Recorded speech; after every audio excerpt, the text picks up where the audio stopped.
4th of July. I did not get up early. I'm off today, so I was like, I'm not going to get up early. I'm just going to work out when I wake up. And so, now I'm awake. I'm going to make me some coffee. Go turn the pool on so we can go swim for a little bit. And then I'm going to do some yoga and work out. So I told you guys that while I'm doing these videos in the morning, I was going to tell you all a little bit about me so you guys could get to know me a little bit better. So today I thought I would talk about my siblings. My sibling dynamic is really complicated and a lot of people don't understand it. So I'm going to try to break it down as slow as I possibly can so that way you guys can kind of follow. Okay, so my parents, my birth parents, my birth father, my birth mother. Prior to them meeting, they had each had their own kids. So my mom had one, my older brother, and my real dad had two, my two other older brothers. And so when they had met, there was already 3 boys, right? And then they had me. So then after they had me, they had my little brother. That is the only sibling in which I share the same mother and father. And I have 9 siblings. So by the time me and my brother were born, there was now 5 of us between the 2 of them. And that's pretty much the family dynamic that I grew up with up until I was probably like 11.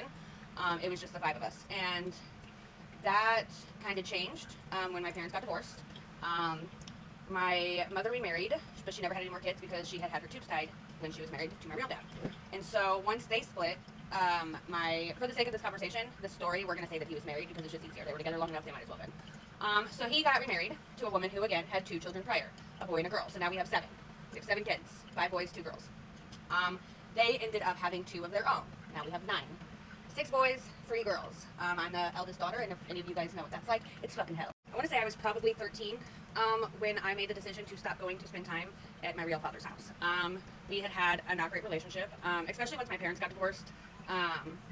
There was just a lot. And I look back at it now, and while a lot of it I do think was on him, not being the dad that he probably should have been, now that he has passed and a lot of things have happened, I don't think the way that I used to about him. I definitely think that there was a lot of mistakes that he made and a lot of things that he could have done better as a father. But definitely as I've gotten older and I have kind of looked back on a lot of things in my life, I see how it was probably not all his doing, not all necessarily because he didn't want to, if that makes sense. Like, I don't think that he was necessarily not around the way he was because he didn't want to be.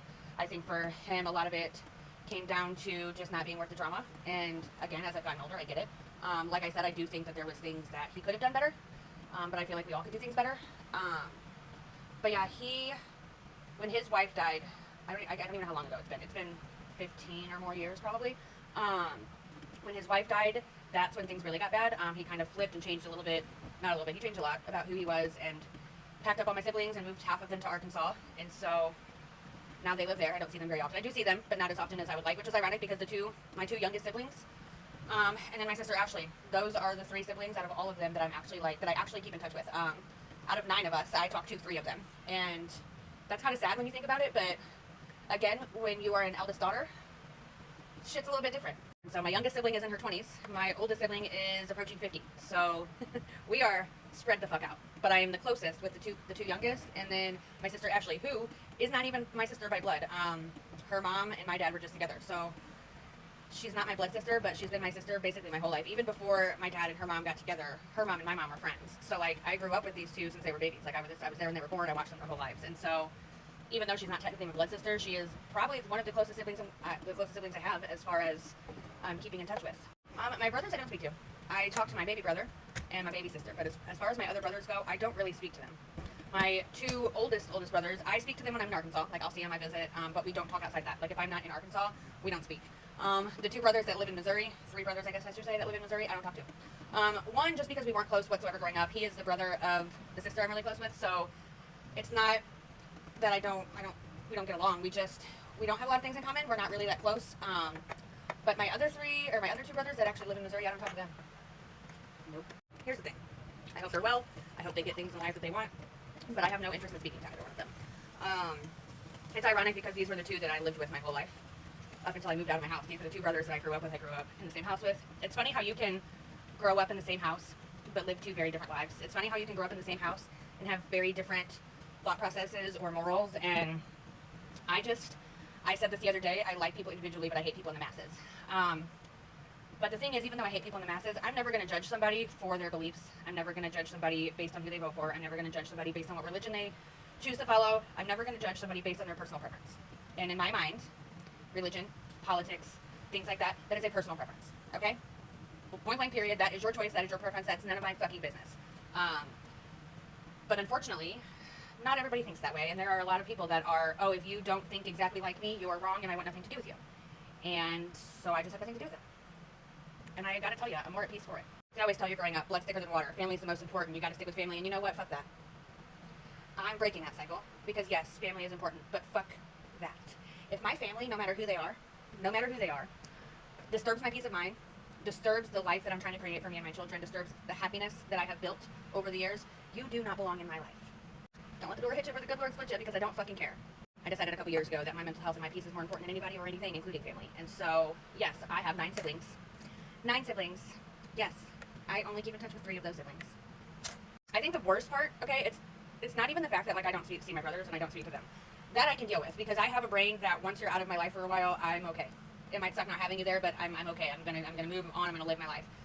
It's the nieces and nephews, right? It's the not being able to, like, get to know my nieces and nephews. It's not having the uncles there for my kids, right? Because you grow up thinking, like, yeah, you're gonna be a great uncle, but then they're not even in your kids' lives, and like, that does suck. But at the same time, like, I have so many other people in my life that they believe, you know, we love you for you, not what you believe, kind of thing, right? And so that's where I want my kids to have in their lives. I want them growing up knowing that they're loved, no matter what decisions they make down the line, no matter what way they choose to go. Like, I want them to know that they're supported no matter what. And if I find that you're not one of those people that are going to give them that kind of support, then you're not going to stay around.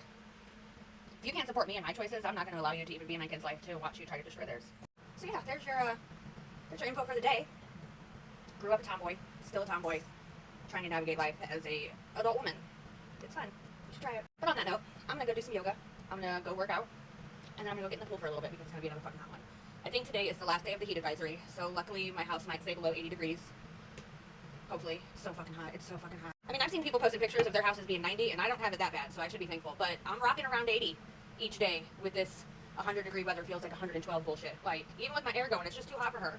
It's too hot. She can't do it. She's really trying, though. That bitch is really trying. I gotta give it to her. But today's the last day, so hopefully tomorrow we can have a break. Hoping. Well, I hope you all have a wonderful day. Happy 4th of July. Watch lots of fireworks. Stay safe. Stay not on fire. Be safe. Stay cool. Stay hydrated. Have an amazing day. Happy birthday, Marika. And yeah, love you. Bye.